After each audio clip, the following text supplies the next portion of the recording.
So welcome to Newtonian MJ channel, the channel which clear all the concepts of physics। क्योंकि हम concepts का रट्टा नहीं लगाते, हम कॉन्सेप्ट्स को क्लियर करते हैं। तो आज हम पढ़ने वाले हैं लेक्चर नंबर 11 जिसका नाम है किरण प्रकाशिकी। ठीक है, तो हम भौतिकी की ये नई शाखा स्टार्ट कर रहे हैं। हम एक शाखा पढ़ चुके हैं जिसका नाम था स्थिर वैद्युतिकी, और स्थिर वैद्युतिकी के अंदर 4 भाग थे जो कि चारों भाग अपन ने कंप्लीट कर लिए हैं। तो आज हम स्टार्ट कर रहे हैं प्रकाशिकी, भौतिकी की अलग शाखा जिसका नाम है प्रकाशिकी। और इस प्रकाशिकी के कितने भाग हैं? 2 भाग हैं। पहला भाग तो है किरण प्रकाशिकी, दूसरा है अपने पास में तरंग प्रकाशिकी। तो किरण प्रकाशिकी अपन स्टार्ट करने वाले हैं, ठीक है ना बात। तो चलिए स्टार्ट करते हैं प्रकाशिकी। तो देखिए पहली बात, तो प्रकाशिकी जो है भौतिकी की ऐसी शाखा है जिसके अंतर्गत अपन क्या करते हैं, प्रकाश का अध्ययन करेंगे। ठीक है कि नहीं। प्रकाशिकी इसके 2 भाग हैं। पहला भाग है अपने पास में किरण प्रकाशिकी, किरण प्रकाशिकी, और जो दूसरा भाग है वो है तरंग प्रकाशिकी।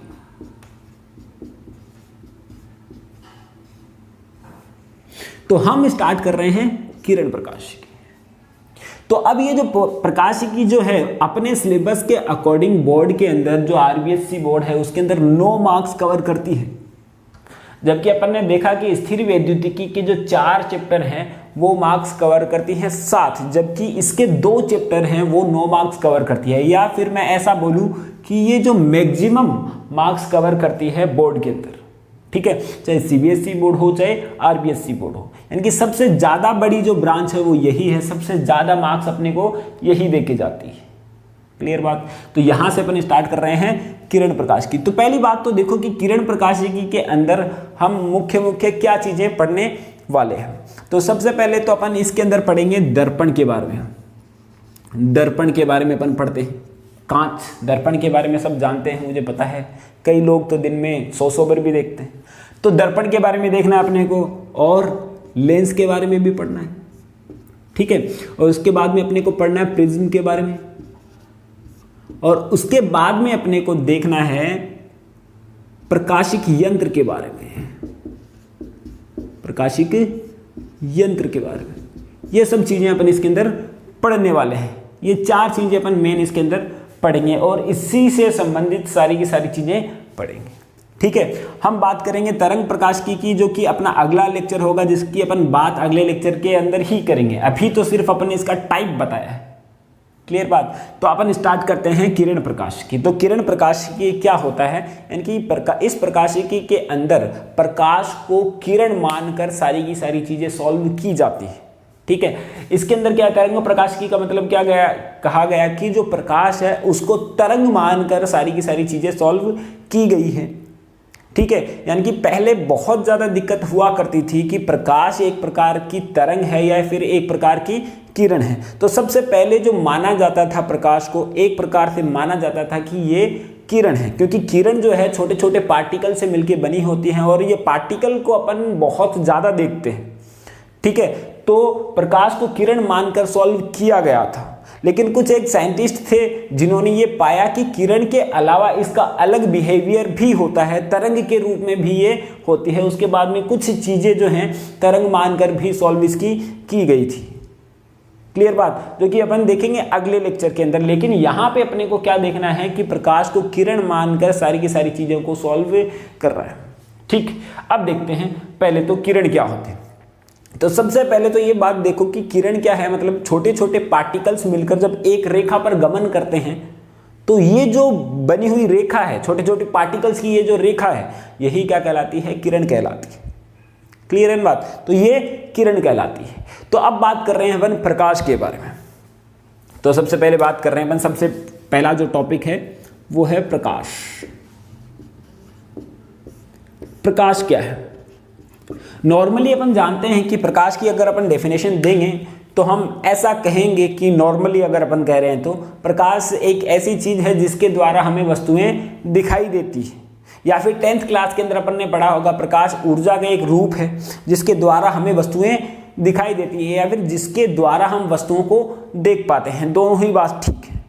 डेफिनेशन लिखेंगे तो ऐसे, और या फिर अपन अपनी लैंग्वेज में बोलते हैं तो जिसके द्वारा हमें वस्तुएं दिखाई देती है, या फिर हम ऐसा भी बोल सकते हैं कि ऐसी इसके बिना हम चीज़ों को देख नहीं सकते हैं, तो यही क्या कहलाता है, प्रकाश कहलाता है।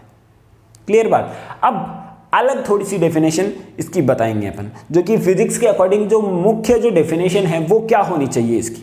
देखो क्या बताया गया कि प्रकाश जो है, प्रकाश है कि इसको क्या बताया गया कि जो प्रकाश है एक प्रकार की विद्युत चुंबकीय तरंग है, एक प्रकार की विद्युत चुंबकीय तरंग है, ठीक है, जिसकी तरंगदैर्ध्य 3800 एंगस्ट्रॉम से 7800 एंगस्ट्रॉम होती है और जिसके द्वारा हम वस्तुओं को देख पाते हैं। यानी कि जो प्रकाश है वो एक प्रकार की विद्युत चुंबकीय तरंग है, विद्युत चुंबकीय तरंग है जिसके द्वारा हम वस्तुओं को देख पाते हैं, ठीक है, जिसकी तरंगदैर्ध्य जो है 3800 एंगस्ट्रॉम से 7800 एंगस्ट्रॉम होती है। अब सबसे पहले बात आती है कि सर ये विद्युत चुंबकीय तरंग का क्या मतलब है, क्या है ये इसका लोचा, है ना। तो विद्युत चुंबकीय तरंगों के अंदर मैंने बताया कि जब अपन ने पढ़ा 4th चैप्टर या 3rd चैप्टर के अंदर अपन ने एक बात पढ़ी थी कि जब कोई आवेश है वो गति करता है स्थिर वेग से तो वो विद्युत क्षेत्र उत्पन्न करता है, जबकि अगर वह एक निश्चित वेग से गति कर रहा है, अगर वह स्थिर है तो वह क्या करेगा, विद्युत क्षेत्र उत्पन्न करेगा। अगर वह एक निश्चित वेग से गतिमान है तो वह विद्युत क्षेत्र के साथ साथ में चुंबकीय क्षेत्र भी उत्पन्न करेगा। और अगर वह जो त्वरित वेग से गति कर रहा है, यानी कि जो उसका वेग है वो हर क्षण बदल रहा है, तो यानी कि त्वरण उत्पन्न हो रहा है, तो उसके अंदर विद्युत क्षेत्र तथा चुंबकीय क्षेत्र के साथ साथ क्या होता है, वो विद्युत चुंबकीय तरंगे भी उत्पन्न करेंगे। यानी कि अपने अंदर से कुछ चीजें बाहर निकालता है, जिनको अपन कुछ चीजों को अपन देख पाते हैं, कुछ को अपन नहीं देख पाते। ज्यादातर ऐसी तरंगे होती है, कुछ तरंगे निकलती हैं उनमें से, जिन्हीं को क्या नाम दिया गया, विद्युत चुंबकीय तरंगे नाम दिया गया, ठीक है ना बात। तो इनमें इन तरंगों के अंदर सबसे बहुत सारी तरंगे हैं, जैसे कि बात करता हूं मैं गामा तरंगे, गामा तरंगे, एक्स किरणें, एक्स तरंगों की बात कर रहे हैं अपन। अगर बात कर रहे हैं अल्ट्रावायलेट तरंगे, और उसके बाद में आती है दृश्य तरंगे, दृश्य या फिर प्रकाश तरंगे अपन बोले तो ज़्यादा बढ़िया रहेगा, प्रकाश तरंगे। उसके बाद में आती है अपने पास में इंफ्रारेड तरंगे, अवरक्त तरंगे, अवरक्त तरंगे, और उसके बाद में माइक्रोवेव सूक्ष्म तरंगे। यानी कि बहुत सारी तरंगे होती है अपने पास में। विद्युत चुंबकीयों के प्रकार, विद्युत चुंबकीय तरंगे ये प्रकार हैं, बहुत सारी तरंगे उत्पन्न होती है, ठीक है कि नहीं। इनमें से कुछ तरंगों को तो अपन, बहुत सारे ज़्यादातर तरंगों को अपन नहीं देख पाते हैं, जैसे कि गामा तरंग को अपन नहीं देख पाएंगे, देख नहीं सकते हैं अपनी आंखों से, क्योंकि आंखों की कुछ लिमिट है। उन लिमिट को अगर सेटिस्फाई कोई करती है तो उसी चीज को अपन देख पाते हैं, ठीक है। जैसे कि अपन ने सुना है कि दही के अंदर कीड़े होते हैं, उनको अपन देख पाते हैं, क्योंकि आंखों की लिमिट से बाहर है, वो होते हैं, उसके अंदर बैक्टीरिया होते हैं, तो अपन देख नहीं पाते हैं उनको। क्लियर है बात। एक्स तरंगे हैं, उनको भी अपन देख नहीं पाते हैं, लेकिन इनके बारे में अपन ने सुना जरूर होगा। अपन जब भी एक्सरे करवाते हैं तो अपन ने देखा होगा कि आदमी की बॉडी के अंदर से वो किरणें निकल जाती हैं और कहाँ पे बीमारी है उसका पता लगा लेती है। वही एक्सरे बनवाते हैं अपन, वो एक्स किरणें काम में लेते हैं। उनको कौन सी तरंगे अपने अंदर से जा रही है उनके बारे में अपन नहीं देख सकते, उनको देख नहीं सकते, लेकिन अंदर से गई है तभी तो एक्सरे बना है। क्लियर है। अल्ट्रावायलेट रेज जो है अपन उनको भी नहीं देख सकते हैं, यूवी रेज है उनको देख नहीं सकते हैं, लेकिन इसका जो प्रभाव जरूर महसूस कर सकते हैं। जैसे कि मान लिया कि किसी के ऊपर अल्ट्रावायलेट रेज जाएगी तो वो गर्म हो जाएगा, तो अपन उसको छुएंगे तो अपने को पता चल जाएगा कि ये गर्म हो रहा है, तो इसका प्रभाव अपन देख सकते हैं। बस एक ही चीज ऐसी है जिसको अपन देख सकते हैं, एक ही तरंग ऐसी है जिसको अपन देख सकते हैं, बाकी को अपन देख नहीं सकते हैं। माइक्रोवेव को भी अपन नहीं देख पाते हैं, जो इंफ्रारेड रेज है उसको भी अपन नहीं देख पाते हैं। इधर जो है तरंग दैर्ध्य बढ़ रही होती है, तरंग दैर्ध्य जो बढ़ रही होती है। अब तरंग क्या होती है, तरंग दैर्ध्य क्या होती है, अपन इसके अंदर पढ़ेंगे तरंग प्रकाशिकी के अंदर। तो यहाँ पे अपन क्या बोल रहे हैं कि एक ही चीज है, एक ही तरंग ऐसी है जिसको अपन देख सकते हैं, या फिर एक ऐसी, अगर मैं इसकी डेफिनेशन ऐसे बोलूं कि यानी कि विद्युत चुंबकीय तरंग है और विद्युत चुंबकीय तरंग में से जिस वस्तु के ऊपर प्रकाश तरंगे गिरेंगी वही वस्तुएं अपने को दिखाई देंगी। तो ये बात बिल्कुल सत्य है, यानी कि जिस भी वस्तु के ऊपर प्रकाश तरंगे गिरती हैं जिस भी वस्तु के ऊपर प्रकाश किरणें गिरती हैं वही वस्तु अपने को दिखाई देती है, अदरवाइज दिखाई नहीं देती है। आई बात समझ में? यानी कि किसी चीज को गायब करना हो अगर तो क्या कर सकते हैं, किसी वस्तु को, जैसे कि इस बोर्ड को गायब करना हो तो यानी कि कुछ ऐसी चीज अपने को बनानी पड़ेगी जिससे कि ये सारी की प्रकाश किरणों को क्या कर ले, अवशोषित कर ले, यानी कि इसके ऊपर प्रकाश किरणें गिरे ही नहीं, तब जाके ये अपने लिए गायब भी हो सकता है। तो इन्हीं किरणों की वजह से वस्तुएं अपने को दिखाई देती हैं। जिन भी वस्तु के ऊपर प्रकाश किरणें गिर रही हैं वही वस्तु अपने को दिखाई देंगी, अदरवाइज वो अपने को दिखाई नहीं दे सकती। इनकी जो तरंगदैर्ध्य है वो 3800 एंगस्ट्रॉम से 7800 एंगस्ट्रॉम होती है। ये अपनी बुक के अकॉर्डिंग मैं लिख रहा हूं, अलग अलग बुक के अंदर इनका जो प्रभाव है अलग अलग होता है, ये जो अलग अलग दे रखी होती है। क्लियर इन बात? यानी कि क्या हुआ, मैं इसकी डेफिनेशन बता सकता हूं कि प्रकाश किरणें हैं, प्रकाश किरणें एक प्रकार की विद्युत चुंबकीय तरंगे होती हैं, विद्युत चुंबकीय तरंगे होती हैं जिनकी तरंगदैर्ध्य 3800 एंगस्ट्रॉम से 7800 एंगस्ट्रॉम होती है। या फिर अपन ऐसा बोल सकते हैं कि ये एक ऊर्जा का रूप होती है जिनकी वजह से हमें वस्तुएं दिखाई देती हैं। तो यही तरंगे क्या कहलाती है अपने पास में, प्रकाश किरणें कहलाती हैं। क्लियर बात? तो यहां तक अपने पास में क्लियर हो जाता है कि प्रकाश किरणें क्या है। अब हम देखते हैं आगे प्रकाश का परावर्तन। क्लियर है बात? तो हम स्टार्ट कर चुके हैं किरण प्रकाशिकी के बारे में, जो कि बहुत इंपॉर्टेंट है, बहुत ही ज्यादा इंपॉर्टेंट है।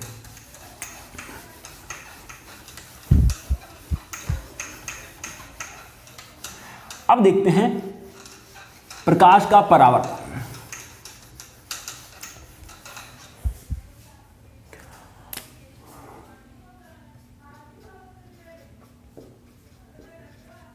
प्रकाश का परावर्तन। देखो प्रकाश का परावर्तन क्या है, जैसा कि अपन ने 10th क्लास के अंदर पढ़ा भी है प्रकाश के परावर्तन के बारे में। हम प्रकाश किरणों के बारे में बात कर रहे हैं, किरण प्रकाशिकी के बारे में बात कर रहे हैं। जैसा कि मैंने बताया कि ये मैक्सिमम मार्क्स कवर करती है और इसका जो कॉन्सेप्ट है इतना सिंपल है और इतना आसान, एकदम सटीक है, अपने को बहुत चीज़ें आसानी से दिखाई दे सकती हैं इसकी। ठीक है कि नहीं बात? यानी कि किरण मान के जब इसको अपन सॉल्व कर रहे हैं तो ज़्यादा अपने को दिक्कत नहीं आनी है। जब अपन तरंग मान के इसको सॉल्व करते हैं, क्योंकि तरंगे अपने को दिखाई नहीं देती है, तो जिन चीज़ों के बारे में अपन देख नहीं सकते हैं तो उनको सॉल्व करना थोड़ी सी लिए अपने लिए मुश्किल रहता है। ठीक है, लेकिन इस चैप्टर के अंदर, इस तरंग किरण प्रकाशिकी के अंदर अपने को ऐसी दिक्कतें नहीं आने वाली है। बहुत अच्छा कॉन्सेप्ट अपने को लगेगा और बहुत ही आसान टॉपिक होंगे इसके, और बहुत ही अच्छी आसान सी डेरिवेशन होगी। और न्यूमेरिकल्स तो मानो जैसे कि हलवा है, तुम खाना चाहो तो खा सकते हो उनको। ठीक है ना बात? तो अब देखते हैं प्रकाश का परावर्तन। तो पहले बात करते हैं अपन दर्पण की। दर्पण की अपन देख रहे हैं, तो दर्पण अपन देखते हैं कि एक प्रकार का समतल दर्पण होता है, गोलीय दर्पण होते हैं। तो समतल दर्पण की अपन बात कर रहे हैं, जो कि कांच होता है। ठीक है कि नहीं? जो अपन सुबह सुबह देखते हैं, नहाते हैं तो ही देखते हैं। अब देखिए कि जब ये अपन ने मान लिया कि समतल दर्पण है और इसके एक भाग पर अपन ने क्या कर दी, पॉलिश कर दी। ठीक है, एक कांच लिया सिंपल सा और उसके एक पीछे वाले भाग पर अपन ने पॉलिश कर दी। तो ये जो नीचे वाला भाग है वो तो क्या होगा, पॉलिश किया हुआ भाग, पॉलिश किया हुआ भाग। जबकि ये जो ऊपर वाला पृष्ठ है जिसके अंदर अपने को वस्तुएं दिखाई देती हैं, इसको अपन बोलते हैं परावर्तक पृष्ठ। परावर्तक पृष्ठ, ये परावर्तक पृष्ठ कहलाता है। ठीक है, यानी कि जब कोई प्रकाश की किरण इसके ऊपर, कोई प्रकाश की किरण अगर इस प्रकार से अपन डालते हैं, ठीक है, तो एक माध्यम से आती हुई वापस टकराकर उसी माध्यम में लौट जाए, तो यही घटना क्या कहलाती है, ये जो इंसिडेंट है, ये जो प्रक्रिया हुई है, यही क्या कहलाती है, प्रकाश का परावर्तन कहलाती है। यानी कि जब कोई प्रकाश की किरण एक माध्यम से आती हुई दूसरे माध्यम पर टकराती है, तो टकराने के पश्चात पुनः उसी माध्यम में लौट जाए, तो उसी घटना को अपन क्या बोलते हैं, प्रकाश का परावर्तन कहते हैं। अब देखो कि यहाँ पे बात आ रही है माध्यम की, तो माध्यम का क्या तात्पर्य है? माध्यम का मतलब जो चीज जहां पर संपूर्ण रूप से विद्यमान हो उसे ही अपन क्या बोलते हैं, माध्यम कहते हैं। जैसे कि एग्जाम्पल के साथ में बताऊं कि यहाँ पे इस कमरे में अभी यहाँ पर क्या है, माध्यम हवा है। यहाँ पे माध्यम क्या है, हवा है। यानी कि जब कोई प्रकाश की किरण हवा से आती है दूसरे माध्यम यानी कि कांच पर टकराती है, दूसरा माध्यम हुआ ही, कांच पर टकराती है तो टकराने के पश्चात वापस हवा में ही चली जाती है, ठीक है कि नहीं, वापस हवा में ही चली जाती है। तो यही घटना क्या कहलाती है, ये माध्यम को दर्शा रहा है। चलो, ये पहले माध्यम में थी और टकराने के पश्चात दोबारा उसी माध्यम में लौट जाती है, और यही घटना क्या कहलाती है, प्रकाश का परावर्तन कहलाती है। ठीक है, अब ये जो किरण है जो आ रही है, उस किरण को क्या कहा जाता है, आपतित किरण, आपतित किरण, जबकि इस किरण को कहा जाएगा परावर्तित किरण, परावर्तित किरण। क्लियर बात। अब जो आ रही है यानी कि जो आपतित हो रही है उसको नाम दिया आपतित किरण, जो टकराकर वापस जा रही है उसको क्या नाम दिया, परावर्तित किरण। सिंपल ही है ना, मैं होता तो भी यही नाम देता, तुम होते तो मुझे पता है तुम भी यही नाम देते। तो यहां पे तुम देखो, यहां पे इसको जो दो भागों में विभाजित कर रहा है इसको नाम दे दिया अभिलंब, अभिलंब एक बहुत बढ़िया नाम दिया, यानी कि एक रेखा है यानी कि जो कि दो भागों में बराबर में काट रही है, या फिर मैं बोलूं कि जहां पर यह प्रकाश की किरण आपतित हो रही है, ठीक है, उसके लंबवत है अभिलंब, यानी कि स्मार्ट नाम है ये इसका, यानी कि अपने को पता चल जाता है कि ये लंब है, यानी कि जहां पर भी ये आपतित हो रही है उसके लंबवत, यानी कि यहां पे ये लंबवत होगी, लंबवत का मतलब, तो यानी कि ये आ गया अपने पास में अभिलंब। अब अभिलंब और आपतित किरण के मध्य का जो कोण है इसको नाम दिया गया आपतन कोण, इसको नाम दिया गया आपतन कोण। और ये जो अपने पास में परावर्तित किरण है और अभिलंब है, ये जो नाम दिया गया इसको नाम दिया गया परावर्तन कोण, परावर्तन कोण। क्लियर बात, यानी कि यहां पे अपने को क्लियर हुआ कि अभिलंब और आपतित किरण के मध्य का जो कोण है उसको तो नाम दे दिया गया आपतन कोण, और परावर्तित किरण है और अभिलंब है उनके मध्य का कोण को क्या नाम दे दिया गया अपने पास में, परावर्तन कोण नाम दे दिया गया है। अब अपन देखते हैं इसके कुछ नियम, परावर्तन के नियम की अपन बात कर रहे हैं। तो पहला नियम तो है अपने पास में कोण I बराबर कोण R, यानी कि आपतन कोण का जो मान है वो परावर्तन कोण के बराबर प्राप्त होगा हमेशा। तुम देखोगे कि यहाँ पे जाएगी तो उतनी ही दूरी पर ये वापस निकलेगी। तो तुम चाहो तो इसका प्रैक्टिकल भी कर सकते हो, एक समतल दर्पण लेकर और प्रकाश की किरण उसके ऊपर डाल दें। प्रकाश की किरण को डालने के लिए तुम टॉर्च काम में ले सकते हो या फिर लेजर लाइट काम में ले सकते हो। प्रकाश की जो लेजर लाइट तुमने डाली प्रकाश के ऊपर, जितनी दूर तुमने इस अभिलंब से कोण लिया है उतने ही कोण पर वो वापस निकल जाएगी। क्लियर है ना बात, यानी कि ये हुआ अपने पास में पहला नियम, यानी कि कोण I बराबर कोण R, इसमें कोई भी दिक्कत नहीं है। सेकंड जो नियम है, ठीक है, इसके अंदर बताया गया कि अभिलंब आपतित किरण व परावर्तित किरण तीनों एक ही तल में स्थित होते हैं, तीनों एक ही तल में स्थित होती हैं, यानी कि तीनों की तीनों ये जो बहनें हैं, आपतित किरण है, अभिलंब है, परावर्तित किरण, ठीक है, इन तीनों बहनें हैं, ये तीनों जो बहनें हैं एक ही तल में रहती हैं। एक ही तल का मतलब क्या हुआ कि अपने पास में, अब थोड़ा सा यहाँ पे समझने वाली बात आ जाती है। तो तल का मतलब क्या है अपने पास में, अगर ये परावर्तित किरण अंदर आ जाती तो क्या उसका तल चेंज हुआ। कई लोग ऐसा समझते हैं, कुछ बच्चे ऐसा समझते हैं कि ये किरण आई तो टकराकर वापस ऊपर चली गई, तो ये भी सारी की सारी जब ऊपर है तो वो एक तल है। ऐसा बिल्कुल भी नहीं है, ये असत्य है, ठीक है। ये नीचे आती तो भी तल वैसा ही हो सकता था। तो तल का मतलब क्या है कि अपने पास में तीन प्रकार के तल होते हैं, एक तो एक्स वाई वाई जेड और जेड एक्स। अगर तुम लोगों ने 11th क्लास के अंदर अपन ने पढ़ा है समतल में गति, तो उसके अंदर अपन ने बताया कि जब कोई दो निर्देशांक परिवर्तित होते हैं, यानी कि द्विविमीय गति के बारे में अपन ने पढ़ा, जब समय के साथ में दो निर्देशांक परिवर्तित होते हैं, सिर्फ दो, तो वह जो गति कहलाती है वो समतल में गति कहलाती है। तो तुम देखो कि प्रकाश जो जा रहा है, यानी कि प्रकाश ये तो अपन ने ले लिया कांच के ऊपर गया, ये इस प्रकार से ऐसे गया, टकराने के पश्चात ये इधर चला गया। तो तुम देखो इसका क्या परिवर्तित हुआ, पहले तो x परिवर्तित हो रहा है और नीचे भी जा रहा है, x और y दोनों परिवर्तित हो रहे हैं। क्या z परिवर्तित हो रहा है, इधर जा रहा है ये टकराने के पश्चात किधर जाएगा, इस साइड में।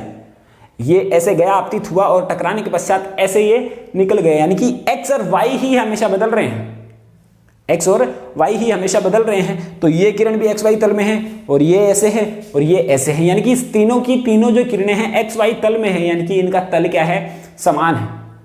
तीनों का तल क्या है, समान है। तीनों बहनें एक ही जगह पर है और फिर भी ये लड़ाई नहीं करती हैं। कमाल की बात है ये, देखो।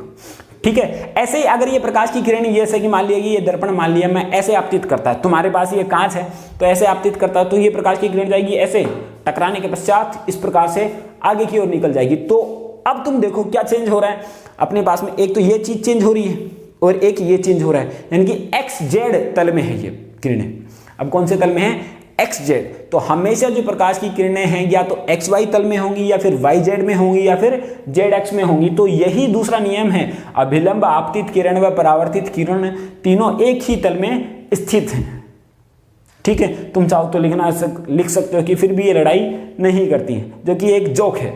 ठीक है, तो ये अपन ने देख लिया कि यहाँ पर ये इसके नियम अपन ने देख लिए। अब इसके कुछ एग्जाम्पल्स अपन करने की कोशिश करते हैं, कुछ एग्जाम्पल्स हैं वो अपन करते हैं। तो देखो, पूछा जाए कि एग्जाम्पल नंबर 1 की बात कर रहे हैं, तो मान लिया अपने पास में एक ये समतल दर्पण, ये समतल दर्पण है, प्रकाश की किरण आ रही है इस प्रकार से और ये आपतित हुई, ये परावर्तित होकर इस दिशा में चली गई। तो ये जो कोण है ये आपतन कोण I है और ये कोण कितना है, R है। और ये जो कोण दे रखा है इन्होंने 30 डिग्री, यानी कि आपतित किरण है, ये तो आपतित किरण है और ये जो नीचे क्या है, सतह के मध्य का कोण दे रखा है, तो ये कितना दिया, 30 डिग्री। तो बताइए कि कोण I कितना होगा और कोण R कितना होगा। सिंपल सी बात है, तो हम निकाल सकते हैं आसानी से। तुम जानते हो ये तो अभिलंबवत है, ये तो क्या है, अभिलंबवत, यानी कि ये जो कोण है ये कितना है, 90 डिग्री। तो ये 30 डिग्री है, तो ये कितना बच गया, 60 डिग्री, यानी कि कोण I और कोण R दोनों ही कितना है, 60 डिग्री है और ये इसका आंसर है। क्लियर है ना बात। एक बात अपने को एग्जाम्पल समझ में आ गया। सेकेंड एग्जाम्पल बात देखते हैं। क्वेश्चन है कि जब कोई प्रकाश की किरण, जब कोई प्रकाश की किरण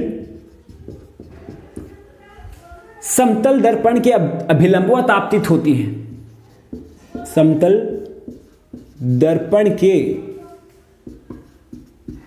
अभिलंबवत आपतित होती है, तो कोण I, कोण R का मान ज्ञात कीजिए। ठीक है, तो यहां पे अपने को क्या ज्ञात करना है, कोण I का मान भी ज्ञात करना, कोण R का मान भी ज्ञात करना। तो यहां पे कुछ लोग जो सॉल्यूशन करते हैं, इस क्वेश्चन को करवाने का एक ही मकसद है, क्योंकि बहुत बच्चे इस क्वेश्चन को गलत करते हैं, क्योंकि यहां पे उन्होंने क्या देखा, अभिलंबवत। तो कोण का मान कितना कर देंगे, थीटा, जो I का मान कितना करते हैं, 90 डिग्री कर देते हैं। जैसे कि मान लिया अपने पास में प्रकाश की किरण इस प्रकार से है, यानी कि ये तो क्या है, समतल दर्पण, इसके अभिलंबवत आ रही है प्रकाश की किरण, यानी कि इस मार्ग से आई, तो इस मार्ग से आई है तो इसी मार्ग से वापस चली जाएगी, इस मार्ग से आई है तो इसी मार्ग से वापस चली जाएगी। तो अब कोण I का मान क्या होगा, कुछ लोग 90 डिग्री कर देते हैं, कुछ लोग R का मान भी 90 डिग्री कर देते हैं, जो कि गलत है, क्योंकि हम जानते हैं I का मतलब तो क्या है, अभिलंब और आपतित किरण के मध्य का जो कोण है, अभिलंब व आपतित किरण के मध्य का जो कोण है वही जो कहलाता है अपने पास में आपतन कोण कहलाता है, यानी कि अभिलंब भी यही है और आपतन कोण भी इधर ही है। तो थीटा का मान यानी कि I का मान कितना हुआ, 0 डिग्री, R का मान भी कितना हुआ, 0 डिग्री, यानी कि ये कोण नहीं मापा जाता है, सतह से कोण नहीं मापा जाता है, कोण मापा जाता है अभिलंब और आपतित किरण के मध्य का, कोण मापा जाता है अभिलंब और परावर्तित किरण के मध्य का। तो इस क्वेश्चन समझ में आया होगा कि किस प्रकार से अपने को इसको सोल्व करना है। आई बात समझ में, चलो ये बात अपने को क्लियर हो जाती है। अब अपन देखते हैं आगे का पॉइंट। अब हम देखते हैं समतल दर्पण से प्रतिबिंब का निर्माण। ठीक है, और इससे संबंधित कुछ महत्वपूर्ण बिंदु, यानी कि अपने पास में समतल दर्पण जो है उससे प्रतिबिंब किस प्रकार से बनता है और उसकी जो मुख्य बातें हैं वो क्या क्या है, ये अपन सेल्फ भी देख सकते हैं, ये अपन देखते भी हैं, यानी कि अपन डेली अगर समतल दर्पण देखते हैं, अपन जानते हैं कि अपन देखते हैं, तो उसकी कुछ घटनाएं अपन आसानी से समझ पाएंगे, ये अपने लिए ज़्यादा मुश्किल नहीं होगा। ठीक है, कुछ चीज़ें अपन जिनको नोट नहीं करते हैं उनको समझने में जरूर अपने को थोड़ा सा माइंड लगाना पड़ सकता है। ठीक है ना बात। तो देखते हैं पहले तो किस प्रकार से प्रतिबिंब बनता है। तो मान लेता हूं कि अपने पास में एक समतल दर्पण ले लिया, ऐसे सीधा कांच है और यहां पे क्या है, पॉलिश किया हुआ भाग है। ठीक है, और इसके सामने एक बिंब स्थित है, ये पॉलिश किया हुआ भाग है, तो ये कौन सा भाग हुआ, परावर्तक पृष्ठ। तो यहां पे अपने पास में क्या है, एक बिंब स्थित है। क्लियर। अब बिंब के ऊपर प्रकाश किरणें गिर रही हैं, तो इससे निकलने वाली जो प्रकाश किरणें हैं, बहुत सारी प्रकाश किरणें निकलेंगी इससे। जैसे कि ये अपने को दिखाई दे रहा है, मान लिया कि ये चीज अपने को दिखाई दे रही है, तो इससे बहुत सारी प्रकाश की किरणें निकल रही हैं, जिसकी वजह से अपने को दिखाई दे रही हैं। यानी कि इससे निकलने वाली प्रकाश की किरणें मुझे यहाँ पे भी आ रही हैं, इससे निकलने वाली प्रकाश किरणें इस कैमरे पर भी आ रही हैं, इससे निकलने वाली प्रकाश की किरणें इस फोटो पर भी जा रही हैं। यानी कि चारों तरफ से ये जो निकलने वाली किरणें हैं वो अपनी आंखों पर गिर रही है, और जहां जहां से किरणें निकल रही हैं वही चीज अपने को दिखाई दे रही है। अगर यहाँ पे कुछ होता जिससे किरणें नहीं निकल रही हैं तो वो चीज अपने को दिखाई नहीं देती। यानी कि यहां से किरणें निकली, अनंत किरणें निकल रही हैं यहाँ से, इधर भी इधर भी इधर भी, यानी कि इस वजह से यहाँ पे भी दिखेगा, यहाँ पे भी दिखेगा, यहाँ पे भी दिखेगा, लेकिन उस कमरे में ये दिखाई नहीं देगा यहां से। क्यों? क्योंकि प्रकाश की किरणें इधर सीधी सीधी जा रही हैं, लेकिन टेढ़ी होके घूम के नहीं जा सकती, जबकि आवाज जा सकती। जबकि मैं बोलूंगा, यहां पे मैं बोल रहा हूं तो ये आवाज जो उधर वाले कमरे में सुनाई दे सकती है। ठीक है, जबकि इससे निकलने वाली किरणें हैं यहां से अपन दूसरे कमरे के अंदर नहीं देख पाएंगे, यानी कि इससे किरणें निकल रही हैं वो सीधी निकल रही हैं। एक बात और क्लियर हो जाती है इसके साथ में, जो प्रकाश की किरणें निकलती हैं वो सीधी रेखा में जाती हैं, ऐसे इस प्रकार से। सीधी का मतलब ऐसा नहीं है कि मतलब इस साइड में नहीं जा सकती, ऐसे भी जा सकती, इस प्रकार से भी, इस प्रकार से किसी भी प्रकार जा सकती है, लेकिन एकदम स्ट्रेट लाइन होगी उसकी। क्लियर बात। तो यानी कि यहां से किरणें ये निकल रही है, ये निकल रही है, तो इस भी बिंब से, ये जो बिंब है, गोलीय बिंब है, इससे बहुत सारी किरणें निकल रही हैं। ठीक है, तो हम ज्यादा किरणों की बात नहीं करेंगे, अपने को सिर्फ प्रतिबिंब को बनाने के लिए। बिंब तो क्या होता है कि जो वस्तु दर्पण के सामने रखी जाती है तो वो तो कहलाती है अपने पास में बिंब, और जिसका जो इमेज जो बनती है अंदर बनती है, बाहर बनती है, यानी कि अपन तो यहाँ पर हैं और कांच के अंदर जो अपने को दिखाई देता है, जो दिखाई देने का आभास होता है, वही क्या है अपने पास में प्रतिबिंब है। ठीक है कि नहीं। तो यानी कि ये तो बिंब है और इसके अंदर कुछ बनेगा तो वो क्या होगा, प्रतिबिंब होगा। और प्रतिबिंब बनाने के लिए अपने को सिर्फ दो रेखाओं की जरूरत है। बहुत सारी किरणें निकल रही, यहाँ पे भी निकल रही, यहाँ पे भी, यहाँ पे भी, यहाँ पे भी, कितनी भी निकले अपने को सिर्फ दो से मतलब है। ठीक है कि नहीं। दो किरणें अगर जहां पे काट लें, यानी कि दो परावर्तित किरणें जहां पर काट लेंगी, वहीं पे क्या होगा, प्रतिबिंब का निर्माण हो जाएगा। ठीक है बात। तो देखते हैं। तो मान लिया कि इससे बहुत सारी किरणें निकल रही हैं और यहां से एक किरण गई ऐसे, ये तो किरण गई ऐसे, तो हम जानते हैं कि ये प्रकाश की किरण ऐसे गई है, तो टकराने के पश्चात इधर तो जाएगी ही जाएगी। ठीक है कि नहीं। तो यहां से जाएगी तो ऐसे गई है, तो यहां पे अपन इसको आगे मिलाएंगे तो ये यहां पे मिलती हुई प्राप्त होती है, यहां तक आगे जा रही है, इधर आगे की तरफ जा रही है। ऐसे ही अगर कोई प्रकाश की किरण ऐसे जा रही है तो टकराने के पश्चात ये इधर चली जाएगी, क्योंकि अभिलंब क्या होगा इसके लिए, ये होगा, इसके लिए अभिलंब क्या होगा, ये वाला। तो यहाँ पे कोण I बराबर कोण R, यहाँ पे भी कोण I बराबर कोण R। तो यानी कि यहाँ पे प्रतिबिंब बन जाता है, और इसको आगे बढ़ाएंगे तो यहाँ पे ये काटती है, यानी कि प्रतिबिंब का निर्माण यहाँ पर होता है। ठीक है। तो परावर्तित किरणें, यानी कि आपतित किरणें तो ये रही, पहली किरण आपतित, दूसरी किरण आपतित, तो टकराने के पश्चात ये तो गई पहली, ये गई दूसरी, तो टकराने के पश्चात इधर गई है, लेकिन ये आपस में काट नहीं रही है। तुम देख पा रहे हो ना, आपस में ये काट नहीं रही है, ये तो इस प्रकार से जा रही है, तो काट नहीं रही है। लेकिन इनको पीछे की ओर बढ़ाएं तो अपने को ऐसा लगेगा ये काटती हुई प्रतीत होती है, सिर्फ लग रहा है कि ये काट रही है। इस वजह से प्रतिबिंब क्या बन रहा है, दर्पण के अंदर बन रहा है, दर्पण के अंदर बन रहा है, बिंदुनुमा बन रहा है और आभासी बन रहा है। कैसा बन रहा है, आभासी बन रहा है। आभासी यानी कि सिर्फ अपने को आभास होता है कि ये प्रतिबिंब बन रहा है, लेकिन हकीकत में कोई वहां पे है नहीं। ठीक है कि नहीं। आभासी और बिंब के बराबर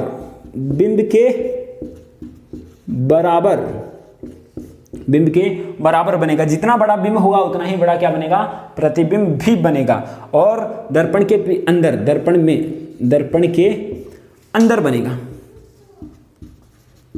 अंदर बनेगा। और क्या बनेगा, इस प्रकार से ये कुछ कंडीशन है, यानी कि इनको ये फॉलो करेगा। क्लियर बात? यानी कि ये हुआ अपने पास में समतल दर्पण से प्रतिबिंब का निर्माण। यहां पे प्रतिबिंब बना, यहां पर क्या बना? प्रतिबिंब बना। क्लियर? अब अपन देखते हैं इससे संबंधित कुछ महत्वपूर्ण बिंदु, इससे संबंधित कुछ महत्वपूर्ण बिंदु जिनको अपन डिस्कस करने वाले हैं। ठीक है कि नहीं? इनको अपन डिस्कस कर लेते हैं, महत्वपूर्ण बिंदु को।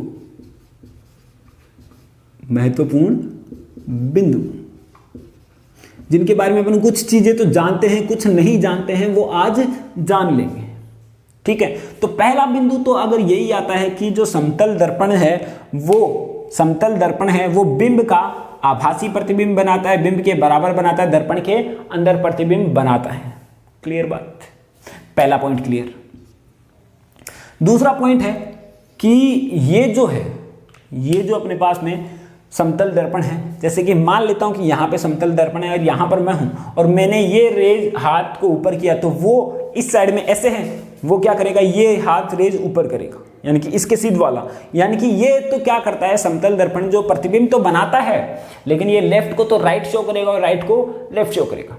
ठीक है कि नहीं? यानी कि लेफ्ट को तो राइट शो करेगा और राइट को क्या करेगा? लेफ्ट शो करेगा, दर्शाएगा। तुमने देखा भी होगा कि अपन फोन में यूज करते हैं मिरर इमेज, जैसे कि अपन मान लिया कि ऐसे खड़े हैं, इस प्रकार से खड़े हैं, तो मिरर इमेज जब होगी तो इस प्रकार से हो जाएगी, जस्ट उसके अपोजिट। यानी कि ये क्या करेगा? दाएं को बायां दिखाता है और बाएं को दायां दिखाता है। जबकि कुछ बच्चे ऐसे बोलते हैं कि सर ये उल्टा दिखाता है। उल्टा नहीं दिखा रहा। उल्टे का मतलब ऐसा नहीं कि यहाँ पे सर यहाँ पे पैर तो उल्टा कर दिया, ऐसा बिल्कुल भी नहीं है। ठीक है कि नहीं? ऐसा अगर किसी के पास दर्पण हो तो मुझे भी बताना, मैं भी लेके आऊंगा। तो ये हुआ दूसरा पॉइंट। थर्ड पॉइंट है, जितनी दूरी पर बिंब होता है उतनी ही दूरी पर क्या होता है? प्रतिबिंब भी होता है। जितनी दूरी पर बिंब है, यानी कि R और ये भी R होगी, जितनी दूरी पर बिंब स्थित होगा उतनी ही दूरी पर प्रतिबिंब भी बनता है। चौथा पॉइंट है, अगर ये जो बिंब है, यानी कि मान लेते कि यहां पे ये समतल दर्पण, ठीक है, यहां पे ये बिंब गति कर रहा है इस साइड में, तो यहां पे ये जो प्रतिबिंब है ये भी इस साइड में गति करेगा, ये v वेग से गति करेगा। ये v वेग से गति कर रहा है तो ये भी क्या करेगा? v वेग से। अगर जो बिंब है वो दर्पण की ओर, बिंब जो क्या कर रहा है? दर्पण की ओर v वेग से गति कर रहा है, ठीक है, तो प्रतिबिंब भी दर्पण की ओर v वेग से गति करेगा। किससे गति करेगा? अगर जो बिंब है वो दर्पण की ओर v वेग से गति कर रहा है तो प्रतिबिंब भी दर्पण की ओर v वेग से गति करेगा, जबकि बिंब का प्रतिबिंब के सापेक्ष वेग 2v होगा। बिंब का प्रतिबिंब के सापेक्ष वेग 2v होगा। तो इस बात को समझते हैं पहले। तो मान लिया कि ये जो यहां पे स्थित है वो 20 मीटर की दूरी पर स्थित है, तो प्रतिबिंब भी कितनी दूरी पर स्थित है? 20 मीटर की दूरी पर। क्लियर? तो अगर ये 1 सेकंड में 1 मीटर चलता है तो ये भी 1 सेकंड में 1 मीटर चलेगा, तो ये दूरी कितनी हो गई अब? 19 मीटर। तो ये दूरी कितनी हो गई? 19 मीटर। यानी कि ये जितना चला उतना ही तो ये चला, v वेग हुआ, इसका वेग भी v हुआ, इसका भी वेग v हुआ।